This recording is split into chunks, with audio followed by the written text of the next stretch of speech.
Welcome, everyone. What we are watching, we are back, episode 57. Joey here, along with my co host, TJ. How are you, my friend? Man, when I hit, bro, can I tell you, like, this was not scripted at all. It was not. No. Looking back, 57 episodes, my guy. Mm-hmm. 57 episodes. Realizing where we started. And for me, it's hilarious because I just look at the backgrounds. For me, your background stays pretty much the same, but mine, I just have seen so much over the time that we've been doing the show. Glad to be back with you. 57 strong. How we doing, everybody at home? I'm great. Everything is wonderful over here. And you're right. We're on StreamYard now. And I could do stuff with my background, but when we were on Skype, back when Skype was a thing, I do like different, like an office background and stuff like that. Right. There's one episode that like the thumbnail of it keeps coming up, and I'm in that office background, and you're sitting in a chair. And dude, I'm gonna be honest, you look like you're about 5 years old, but just so happy. They're like, TJ, you get to sit here, you're gonna get some chocolate milk and watch cartoons all day, and when you finish, you get a toy. And you're like, yes, yes. Yeah, I'll take that all day, man. But now, look, now they get my artwork behind me. So I hope y'all enjoy it, and I hope that you're enjoy. Look, this little piece cost $1.25, a blank Okay, piece of wood, and then I get to put some love into it. okay. I thought for a second there, you're like, I was just painting at home, just happy, and somebody came in and said that'll be $1.25. And you're like, what? I mean, What? if somebody wants to just come and give me $1.25, I'll take it because those will eventually add up. Um, but no, I go and get a little piece of wood from the Dollar Tree, and then I just spend an afternoon with it, and then you get some of those pieces that's behind me, man. That's what we're talking about. Good There's times. nothing wrong with that. That is some good stuff right there. That Thank is you. some weird, wild stuff, as they say. It's always nice to have a hobby. Yes, something You're that not brings you peace. you're not getting into trouble. You're sitting there minding your own business. That's what I'm saying. I'm not going looking for any rabble rousing.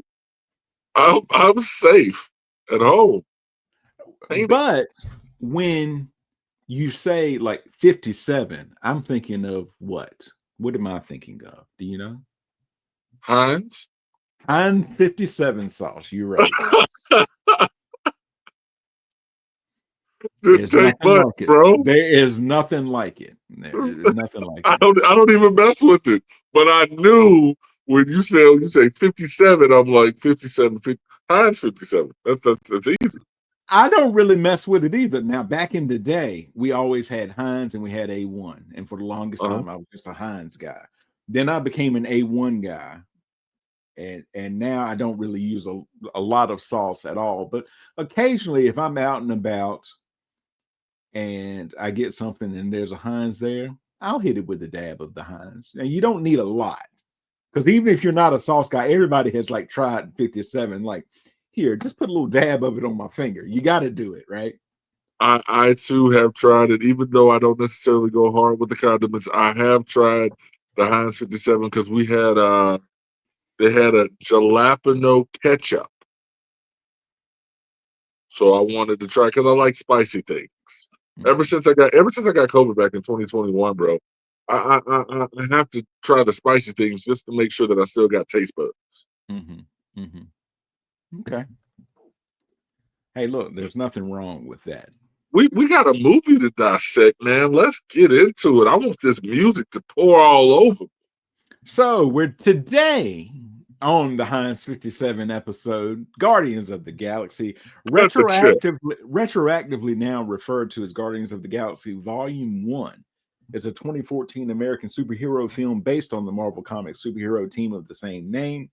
Produced by Marvel Studios and distributed by Walt Disney Studio Motion Pictures, it's the 10th film in the Marvel Cinematic Universe, directed by James Gunn, who wrote the screenplay with Nicole Perlman. It features an ensemble cast, including Chris Pratt, Zoe Saldana, Dave Bautista, Vin Diesel, and Bradley Cooper as the titular Guardians, along with Lee Pace, Michael Rooker, Karen Gillian, Jimon Hansu, John C. Reilly, Glenn Close, and Benicio del Toro.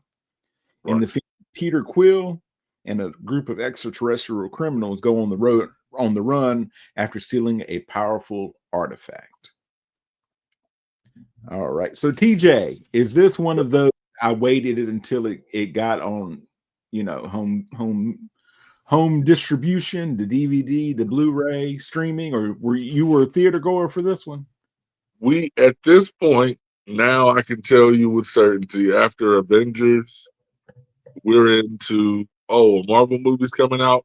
We got to go to the theaters to see it. So this is where we gotten into that phase of our life now. I'm an adult. I can go to a movie. So yeah. I don't know if Guardians there were certain movies, and I'll be able to tell you when we get to them whether or not it was an opening night for me or not. But Guardians, I can't tell you. I don't think Guardians was an opening night, but I did go to the theaters to see it. And just again, being surrounded by all that music. Yeah.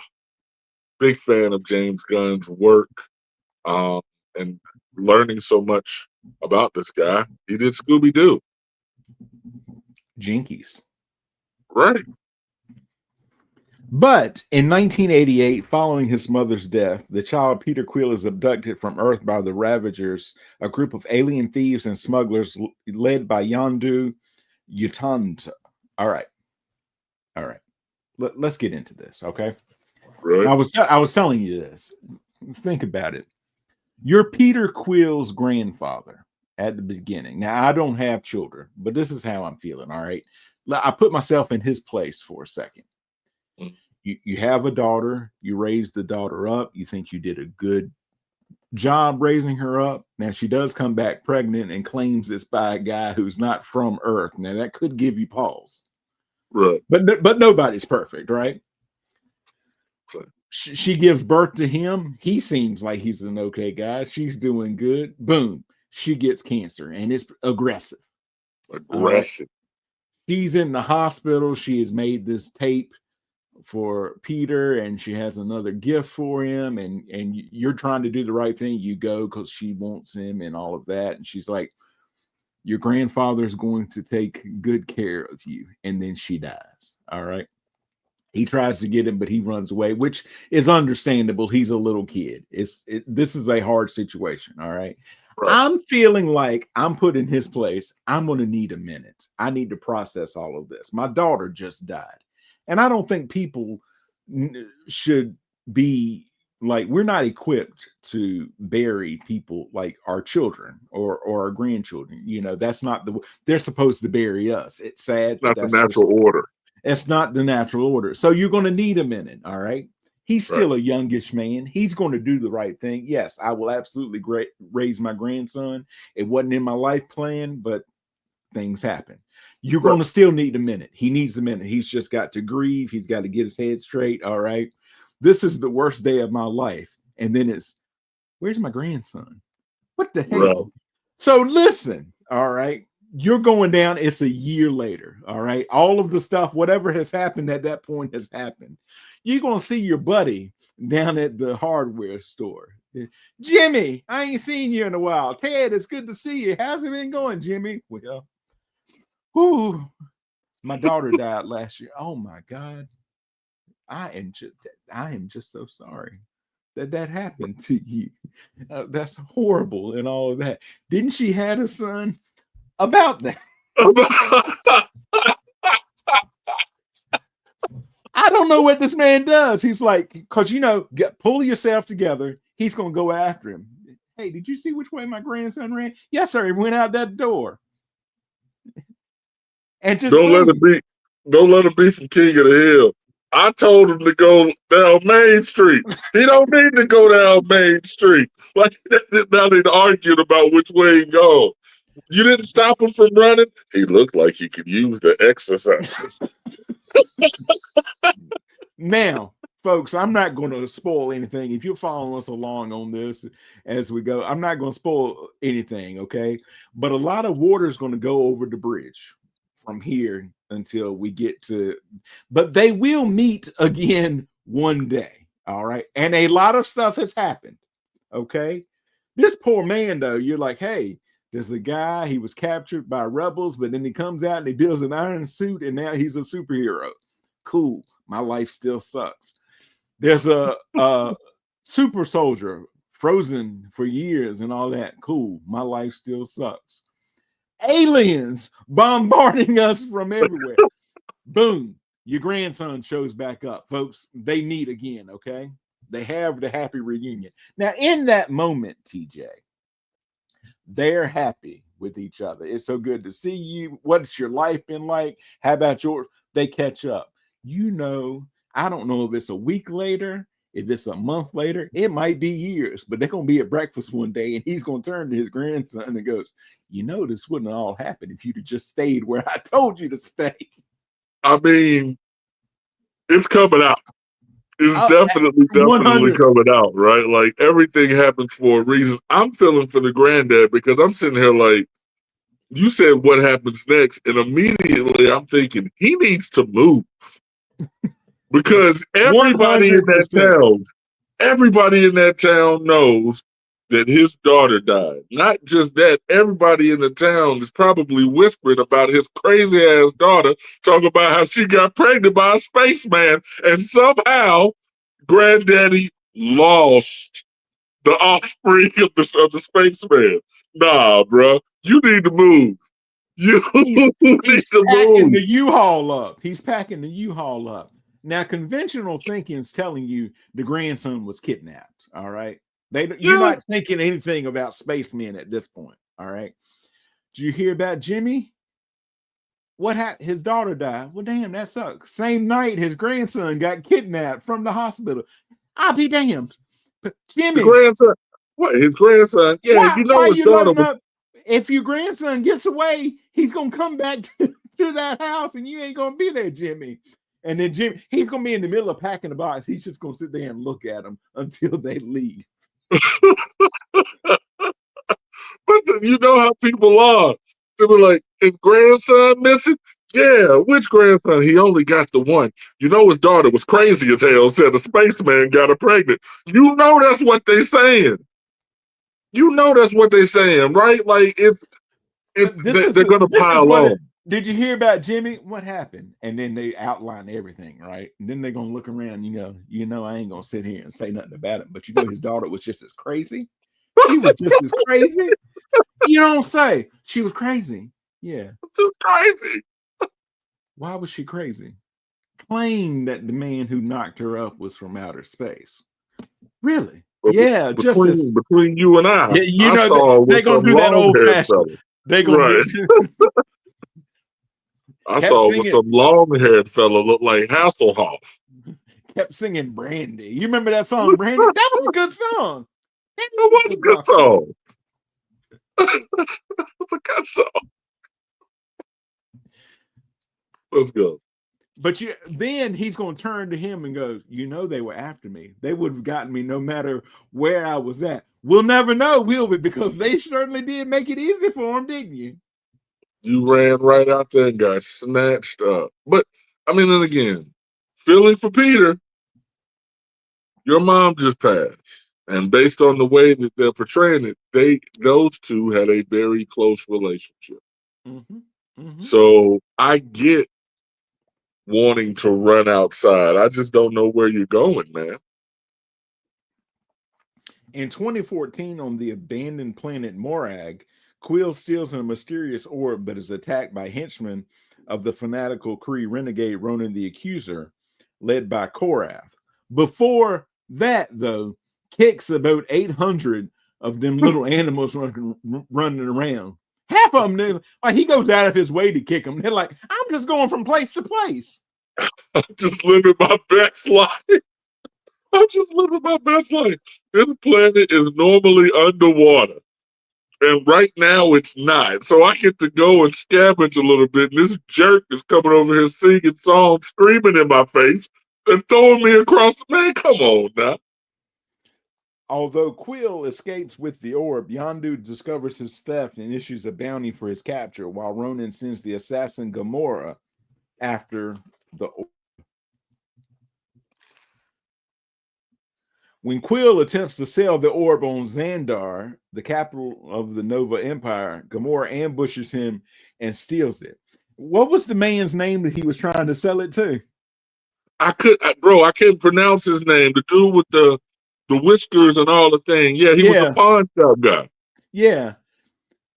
My dude. Because later on, Yondu's going to come in and keeps interrupting him. Dude, I'd be like, you know what? If you got that little arrow, just shoot me now. Because I ain't going to have this conversation.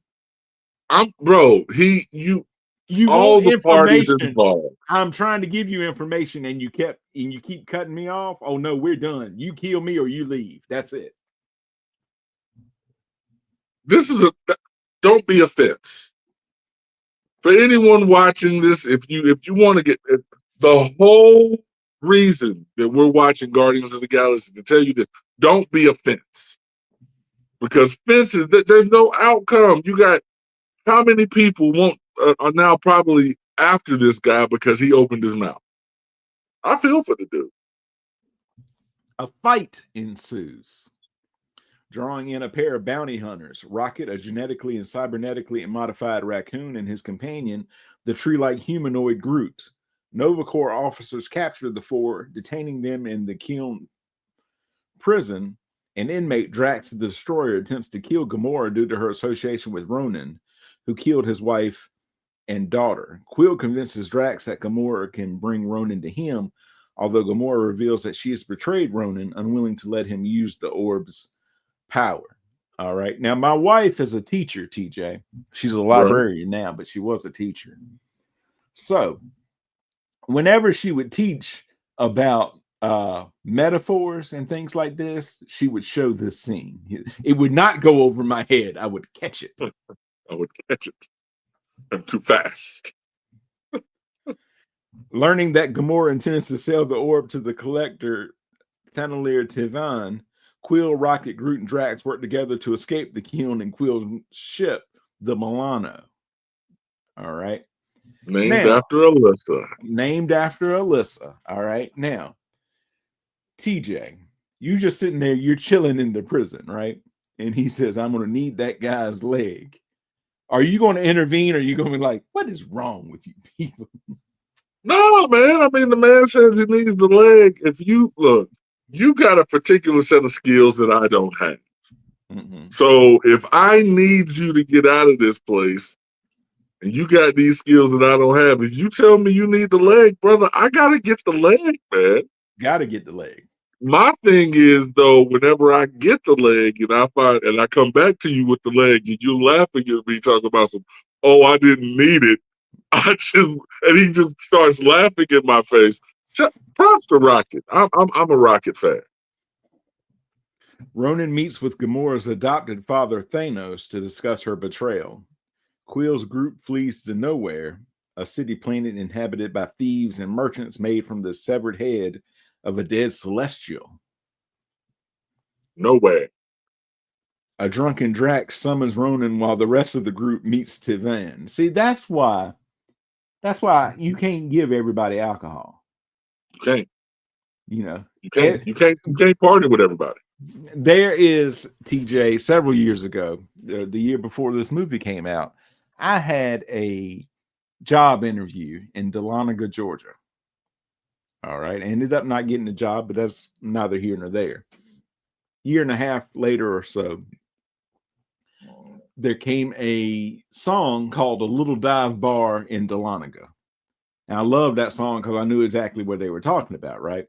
But there's a line in that song that says, everybody's got a number they should not drunk dial. And I feel Drax's number is Ronan. Ronan's. Big time facts. Big time. But no, look. These are your people, right? Like, now, mind you, they're just meeting Drax. They don't know him like that yet. But look, you can be real tight with somebody and still not need to drink with them. Oh, absolutely. Absolutely. Just food for That's thought. that's when you start out, right? And you're like, listen, there's a lot of stuff going on there. I want everybody to enjoy themselves, have a good time. We need a designated driver. Now, what that mean? And you explain it all out. And you're like, Drax, that's you. And don't explain, like, why am I? Because, of course, you're the most logical choice, aren't you? Like, let him think it's his idea, right? Yes, you're right. I am the most logical choice. No one else could be designated as I.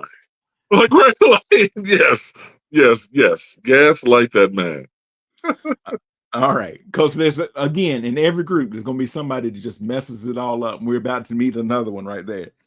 Tivan opens the orb, revealing an infinity stone, an item of immeasurable power that destroys all but the most powerful beings to wield it. And he describes it. He goes into one, like, this is like, hey, folks, you need to be paying attention because there's some stuff that's coming up. And he lays it all out. All right. And they're like, hey, okay, that's good. All right. We're just going to not do. And little slave girl or whatever she is over there picks that moment. Her homegirl is watching her like, don't do it.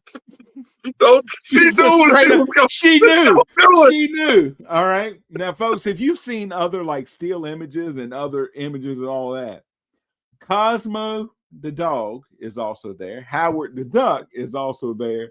And somewhere in this is Job Bluth. I'm not Job, Tobias.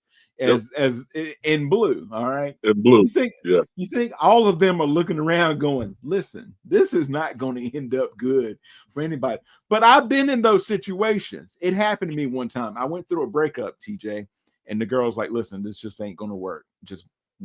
And I was heartbroken. Right.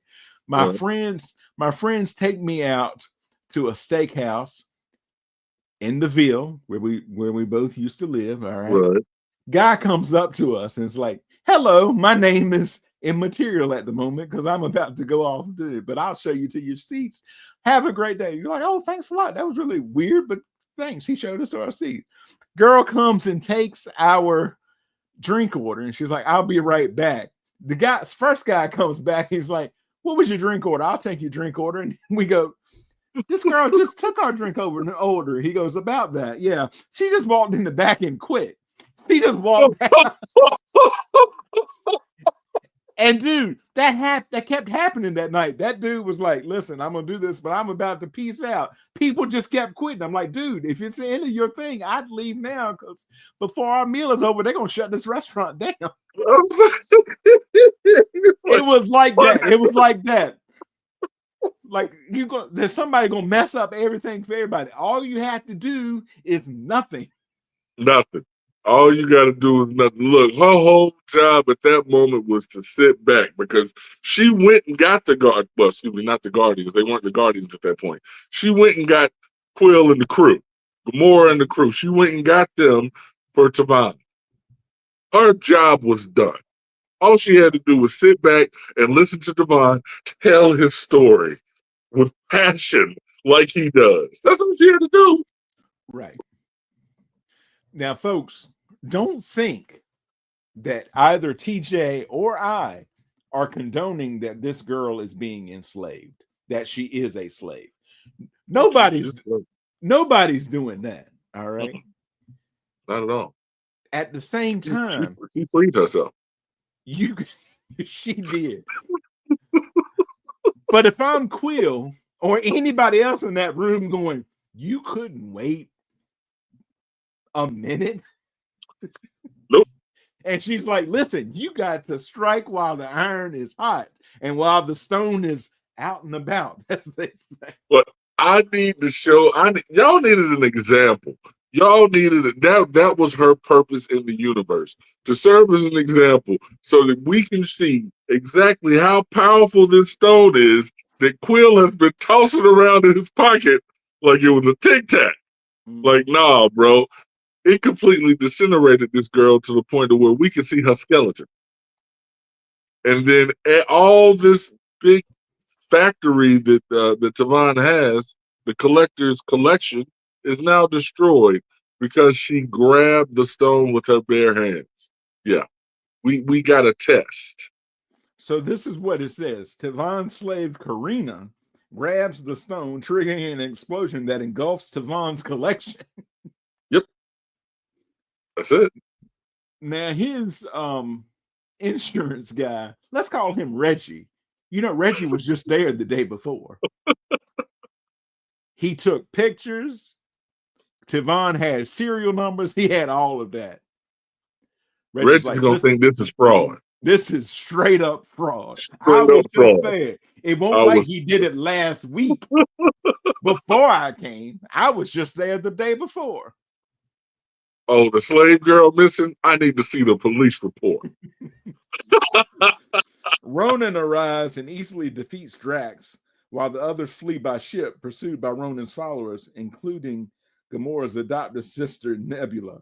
Is this the part where Rocket says, "You still have the orb? You grabbed the orb?" And I didn't think about it until it hit me. He has the same conversation that they have on The Hangover. You put it back in your purse, it's a satchel. And I'm like, that's Bradley Cooper. He's having the same conversation. Same conversation. Not to the same person, but it's the same conversation. By the way, he was paid more for voicing Rocket than he was for The Hangover and Silver Linings Playbook combined. I mean, it makes sense if you think about The Hangover. Yep. You do Silver Linings Playbook. They are now on your resume. That man said, "Cut the check." Nebula destroys Gamora's ship, leaving her floating in space, and Ronan's fighters captured the org. Quill contacts Yondu before following Gamora into space, giving her his helmet to survive. Yondu arrives and retrieves the pair. Rocket, Drax, and Groot threaten to attack Yondu's ship to rescue them, but Quill negotiates a truce, promising the orb to Yondu. All right. Now, TJ, you know, you have like groups of friends, you have associates and all of that. Let's say you're in this group. Would you go to Quill to negotiate? No. No. He's not the negotiator. Quill's group agrees that facing Ronan means certain death, but that they cannot let him use the Infinity Stone to destroy the galaxy. On Ronan's flagship, the Dark Aster, Ronan embeds the stone in his Warhammer, taking its power for himself. He contacts Thanos, threatening to kill him after first destroying Xandar. Hateful of her adopted father, Nebula allies with Ronan. See, that's why you got to be good to your kids. True stuff. True stuff. Otherwise, they're going to come back at you. I mean, technically, Thanos had that smoke coming, though. Nebula got tortured. Oh, like, he 100%. Dirty. So I'm like, look, yeah. He kind of had that coming, bro. We have, folks, 3 Guardian of the Galaxy films, a Guardian of the Galaxy Christmas special, and they feature heavily into Infinity War and Endgame. Mm-hmm. All right. It can all be summed up with the phrase daddy issues, because everybody's got them. Everybody's got them. Everybody's got them. Because you either have issues with your father, or you're a father who's had issues with his children either be taken away by Drax, or you're genetically modified by someone who like lords it over you, like Rock. We'll get there. We'll get there. But just daddy issues. Daddy issues. And just know that Brandy, you're a fine girl. Just that's what they call a spoiler. The Ravagers and Quill's group join the Nova Corps to confront the Dark Aster at Xandar, while Quill's group breaching the warship with the Milano. Ronan uses his empowered Warhammer to destroy the Nova Corps fleet. Drax kills Korath, and Gamora defeats Nebula, who escapes. After getting How? that hand chopped off. Oh, 100%. Mm-hmm. 100%. However, the group finds themselves outmatched by Ronan's power. All right. Now, Ronan, at this point, he's the man. He got that Infinity Stone. He done embedded it in the Warhammer. And I think Right. after he did that, it's almost like that annoying kid that got the new toy. Have you seen my embedded Warhammer? All powerful. I'm going to destroy Thanos. He ain't going to get this Infinity Stone that's in my Warhammer. The year is 1995. Ronan is the first kid on the block with a super soaker. That is exactly what it was, man. That Warhammer, that was his super soaker. He was just sitting there pumping it up. He's got the 3 barrels on it. He's just sitting there looking around like, who wants some? Not knowing that in the distance, here comes Chevy Chase with the little squirt gun. It's got Clorox in it. Pepper water! Pepper water! Pepper water! Are you going to throw that? Don't you remember? They're like, are you going to throw that? What are you going to do with that little gun? You going to throw that gun to distract us from your much bigger gun? Hey, man, look, shouts out to Donald Glover. I saw a report that he had some health issues. So, shouts out to Donald, man. Speedy recovery, my guy. Mm-hmm. I agree with that. All the best. However, the group finds themselves outmatched by Ronan's power. Rocket crashes a Ravager ship through the Dark Aster. The damaged Dark Aster crash lands on Xandar, with Groot sacrificing himself to shield the group. Now, this is one of those moments, TJ. This is one of those moments where you got to pause and I got to walk around a little bit, like on It's a Wonderful Life when he says, "Don't hit me in my hurt ear no more." Whew, that's a pause, and just because when he says, "We are Groot," we are Groot. Oh, yeah. It's, bro, every movie, and there's spoilers for anybody who is watching this with us. Every movie, James Gunn, props to you, my guy. Every movie has at least one moment where even the most tough guy is gonna lose a little bit of moisture from his eyes, and that's one of them. We are Groot, man. That one, yeah. And then, I mean, because he knew what his role was, and he was definitely down for it for his people, man. Like that, that's love right there. 100%. Ronan emerges from the wreck and prepares to destroy Xandar, but Quill distracts him, allowing Drax and Rocket to destroy Ronan's Warhammer. Quill grabs the freed stone, and with Gamora, Drax, and Rocket sharing its burden, uses it to vaporize Ronan. Quill gives Yondu a container supposedly containing the stone and gives the real one to the Nova Corps. As the Ravagers leave Xandar, Kraglin Obfonteri remarks that it turned out well that they did not deliver Quill to his father per their contract. Quill's group, now known as the Guardians of the Galaxy, has their criminal records expunged, and Quill learns that he is only half human, his father being part of an ancient unknown species. Quill finally opens the last present he received from his mother, a cassette tape filled with her favorite songs. The Guardian leave in the rebuilt Milano along with a potted sapling cut from Groot, which grows into a baby version of him. In a post-credit scene, Tivan sits in his destroyed archive with 2 of his living exhibits, a canine cosmonaut and an anthropomorphic duck. You gonna let that thing kiss your mouth? Gross.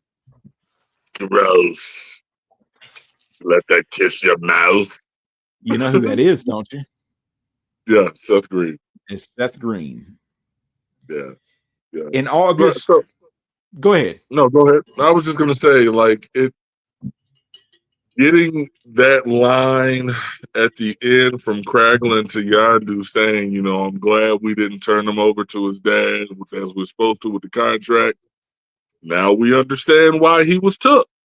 Right. Like, it's like if you didn't get any explanation through the entire movie as to why this young child is taken, then you get this one little line that is only going to make you want to see the next film.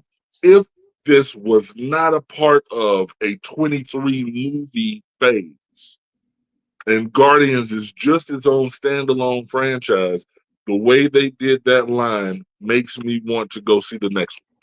I want to see who his dad is. I want to know more about this story. Because it was already tricky out there for him, because Yondu stopped them from eating him. They ain't never had no Terran before. We never had Terran. We never had Terran before. Because he's going to bring that up again to his grandfather. They were after me. They'd have gotten me no matter what. Well, we'd have never figured out what happened there if you'd have just stayed put. If I was with you, they would have got you too. You don't know. But and that's one of those things I think we'll have to get into after we've looked at all three films. There's something about that bloodline, man. Oh, 100%. 100%. Something about that bloodline on both sides. I mean, we know who his father is. I'm not gonna spoil anything, folks. We're gonna be talking about Guardians 2 in probably like 4 or 5 weeks, because Guardians 2 is like real soon. It's but still, it's just right. It's just that it's got to be something about that bloodline, baby. 100%. 100%. In August 2013, Gunn revealed that Tyler Bates would be composing the film score. Gunn stated that Bates would write some of the score first so that he could film to the music as opposed to scoring to the film. In February 2014, Gunn revealed that the film would incorporate songs from the 60s and 70s, such as Hooked on a Feeling on a mixtape in Quill's Walkman, which acts as a way for him to stay connected to the earth, home, and family he lost. In May 2014, Gunn added that using the songs from the 60s and 70s were cultural reference points, saying it's striking the balance throughout the whole movie, through something that is very unique, but also something that is easily accessible to people at the same time. The music and the earth stuff is one of those touchstones that we have to remind us that, yeah, Quill is a real person from planet Earth who's just like you and me, except that he's in this big outer space adventure. When choosing the songs, Gunn revealed that he started a process by reading the Billboard charts for all the top hits of the 70s, downloading a few hundred songs that were semi-familiar, ones you'd recognize, but might not be able to name off the top of your head, and creating a playlist for all the songs that would fit the film tonally. He added that he would listen to the playlist on his speakers around the house. Sometimes I would be inspired to create a scene around a song, and other times I had a scene that needed music and I would listen through the playlist, visualizing various songs, figuring out which one would work the best. Most of the songs were played on set to help the actors and the camera operators find the perfect groove for the shot, with David Bowie's Moonage Daydream the only song chosen and added during post-production. Gunn also said that the opening scenes were designed with Hooked on a Feeling in mind. However, once Gunn discovered Come and Get Your Love, the song used in the sequence, Gunn felt it was a better fit. Nice. 3 albums were released by Hollywood Records on July 29th, 2014. The film score, Guardians of the Galaxy, which features the music composed by Bates for the film.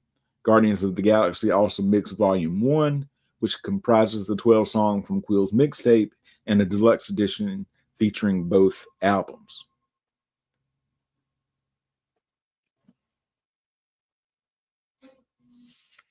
Guardians of the Galaxy earned $333.7 million in North America and an estimated $439.6 million in other countries, for a worldwide total of $773.3 million.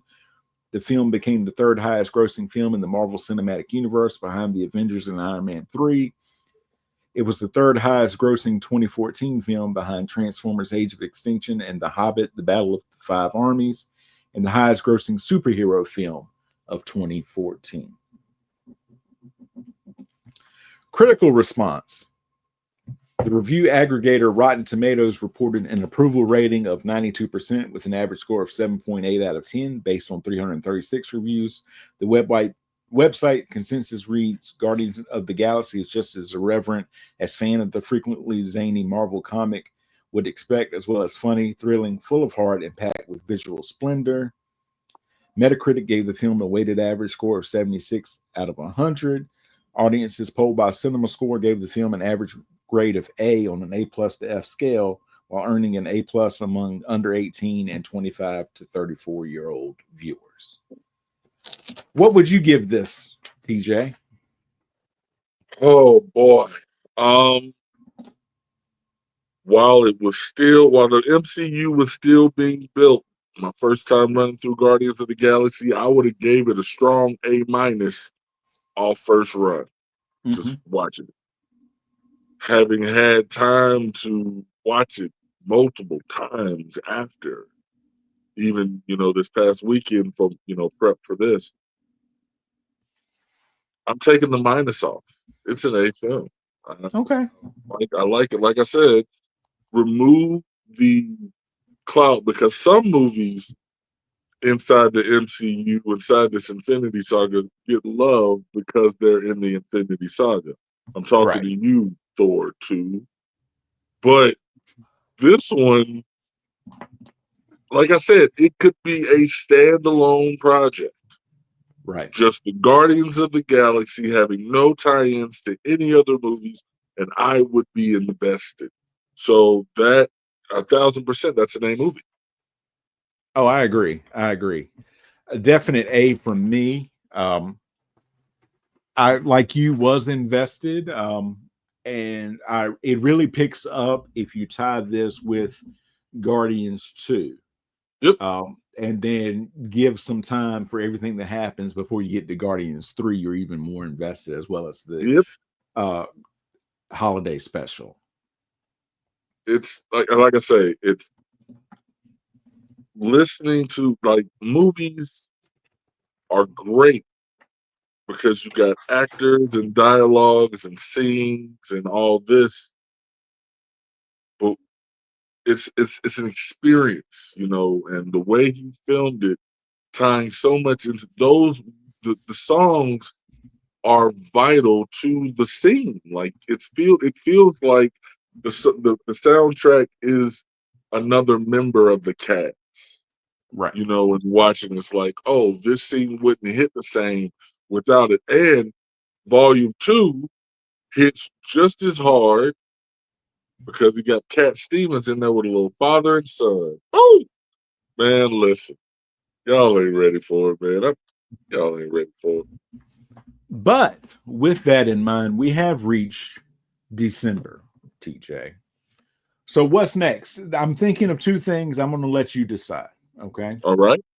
Number one, we do a top 5 Christmas specials. This is not Christmas episodes of TV shows. This is just Christmas specials. Think Rudolph, Frosty, and all that.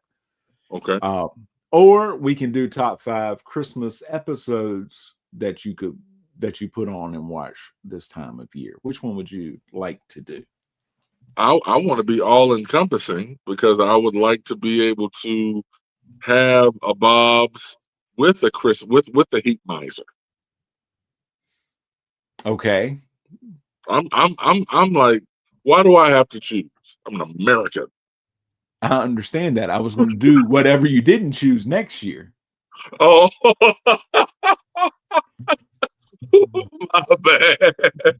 Okay. Folks, and in that case, this is behind the scenes. This is what you get. Baby Kangaroo Media all the time. That's my fault. I should have explained. No, give me episodes. Give me episodes this year because it goes along with what we just did for Thanksgiving. And then we'll plug the mess out of it because they're going to be super geeked about Claymation next year. Okay. All right. So we're going to do our top 5 episodes that we watch. Now, we can do multiple of these. I mean, we could do our list of favorite Office Christmas episodes. And you can do years of Any Christmas, kind of Christmas. of just Christmas episodes of TV shows. So there is that. But in the meantime and in the in-between time, TJ, go ahead and plug any and everything that you have, my friend. Oh man, brother, as always, Jesse, I appreciate you. Um, it's December. 'Tis the season to be thankful, and right now I'm just thankful to be, continuing to run with you and having a good time. And if you want to hear more of me, this is the time to do it. Apparently, I'm missing December. Go over to the Joey Harris Show and get ready for a little bit of TJ this winter season. But as always, Dice Little Girl on YouTube, we got some more stuff coming.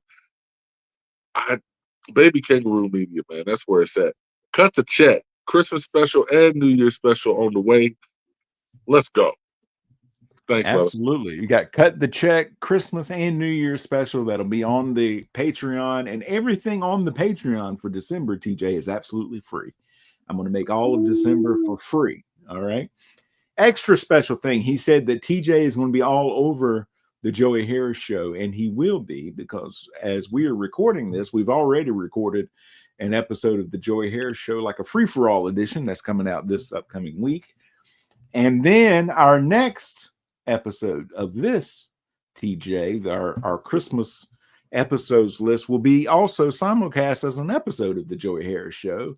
Then we've got the 2025 Joey Harris Show Christmas special, drops every Christmas Eve.